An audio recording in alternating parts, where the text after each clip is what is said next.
Assalamualaikum warahmatullahi wabarakatuh. Halo rekan MNko, selamat datang di channel YouTube kami Sharing Pajak MNko.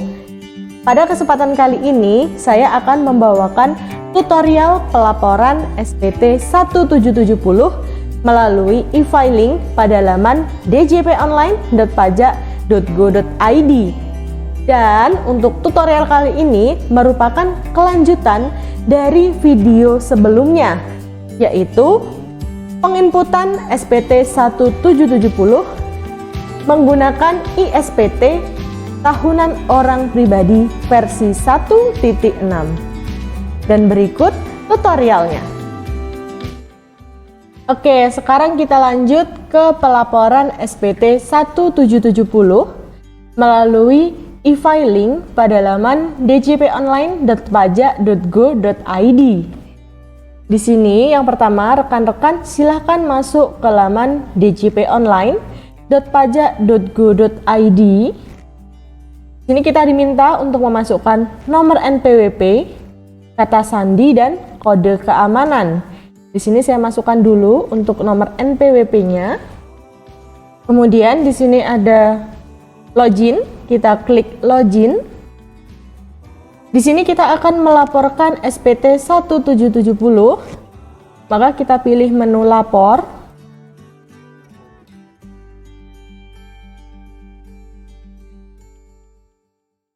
Karena di sini kita akan menggunakan e-filing, maka kita pilih e-filing. Untuk menunya di sini ada arsip SPT, buat SPT, draft SPT, dan bantuan. Kita akan membuat SPT, maka kita klik buat SPT. Nah, di sini ada beberapa pertanyaan yang harus kita jawab satu persatu. Yang pertama, apakah Anda menjalankan usaha atau pekerjaan bebas? Kita pilih ya. Anda dapat menggunakan fasilitas upload CSV dari ISPT. Kita pilih upload SPT. Di sini kita diminta untuk memasukkan file SPT, di mana pastikan untuk file ekstensinya adalah CSV. Untuk CSV sendiri, rekan-rekan bisa dapatkan dari ISPT tahunan orang pribadi versi 1.6. Dan untuk tutorialnya sudah ada di video kami sebelumnya. Nah, di sini bisa kita klik pilih file. Kemudian di sini saya arahkan ke CSV yang sudah saya buat. Kemudian kita diminta untuk memasukkan lampiran. Di sini ada beberapa jenis lampiran. Yang pertama, lampiran berupa laporan keuangan apabila rekan-rekan menjalankan usaha atau orang pribadi yang menjalankan usaha dengan metode pembukuan, maka harus mencantumkan laporan laba rugi dan neraca atau laporan keuangan. Di sini untuk format PDF-nya yang dilampirkan sesuai dengan nama CSV dan ditambahi LK di belakang nama CSV. Jadi nama CSV kemudian LK. Lalu lampiran kedua yaitu rekapitulasi peredaran bruto PP23. Apabila rekan-rekan menggunakan PP23 tahun 2018, silahkan membuat file PDF dengan nama file CSV kemudian ditambah RK. Rekapitulasi peredaran bruto, contohnya sudah ada di video sebelumnya. Lampiran ketiga adalah bukti potong. Jadi silahkan bukti potong yang diterima oleh rekan-rekan di-scan, dijadikan satu file PDF, kemudian di-rename dengan nama CSV, dilanjutkan dengan BP. Lampiran 4 yaitu dokumen lampiran lainnya. Di sini silahkan diberi nama CSV, dilanjutkan dengan DL.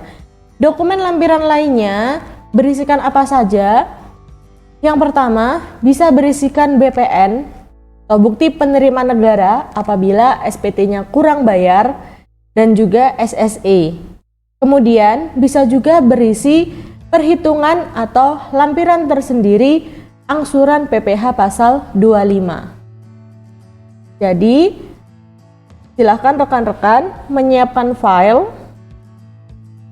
Di sini sudah saya siapkan. Yang pertama ada LK, karena di sini SPT saya menggunakan norma, maka saya melampirkan di LK-nya berupa ringkasan catatan peredaran atau penerimaan bruto tahun 2020. Untuk lampiran BP atau bukti potong, di sini saya scan untuk bukti potong yang saya terima selama tahun 2020. Kemudian yang terakhir adalah DL. DL di sini berisikan bukti penerimaan negara karena SPT saya kurang bayar dan perhitungan lampiran tersendiri angsuran PPh pasal 25 untuk tahun berikutnya. Oke, di sini untuk filenya sudah siap.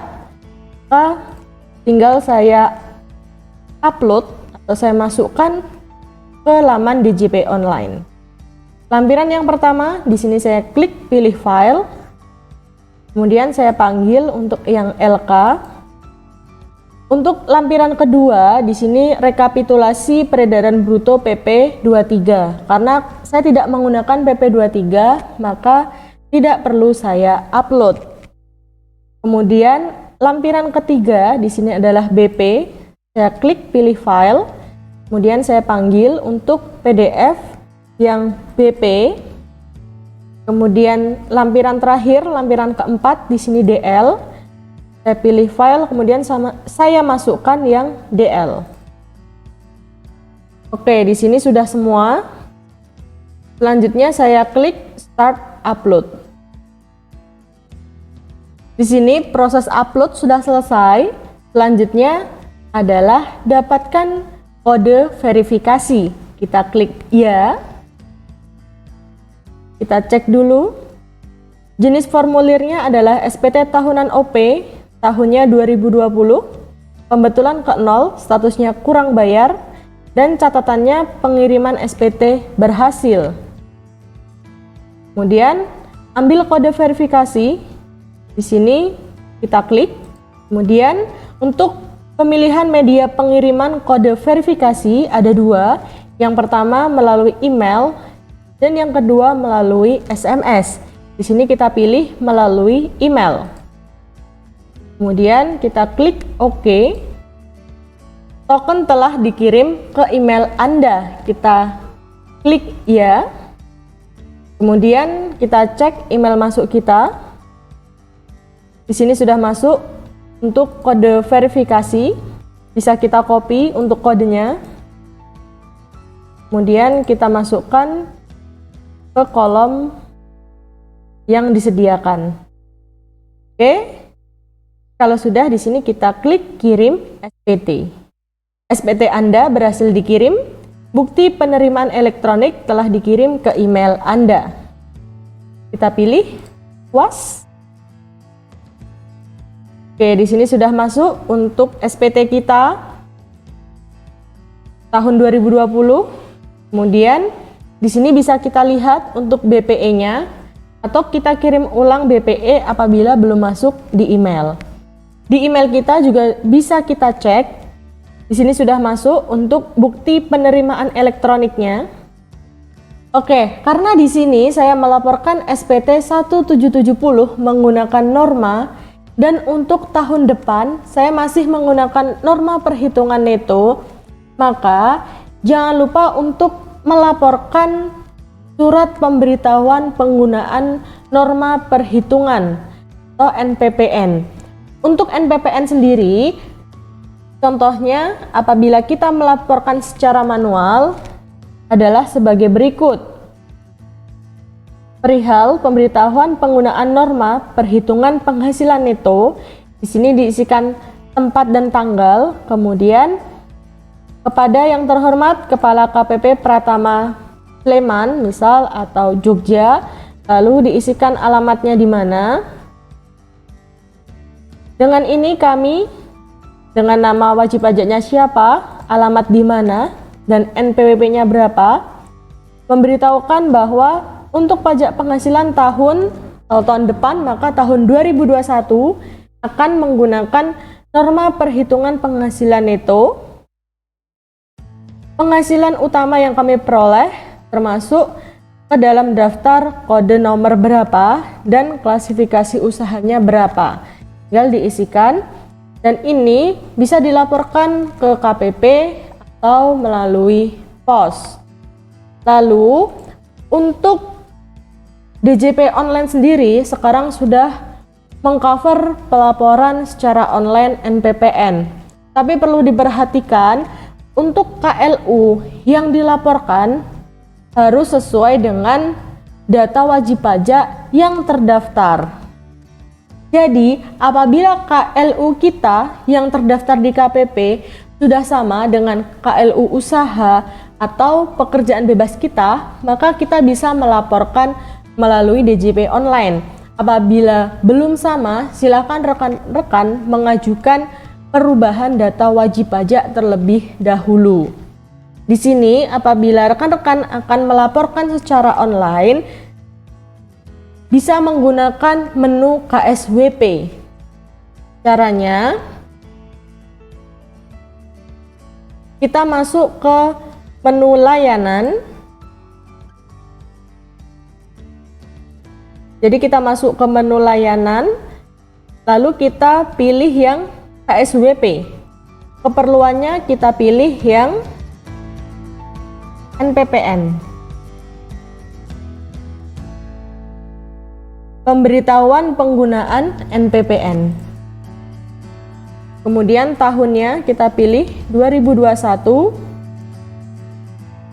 Kemudian tinggal klik cek data, lalu bisa klik view BPS. Sekian tutorial pelaporan SPT 1770 menggunakan e-filing di laman djponline.pajak.go.id. Dan jangan lupa untuk subscribe, like, share, dan nyalakan lonceng notifikasi. Sekian, wassalamualaikum warahmatullahi wabarakatuh.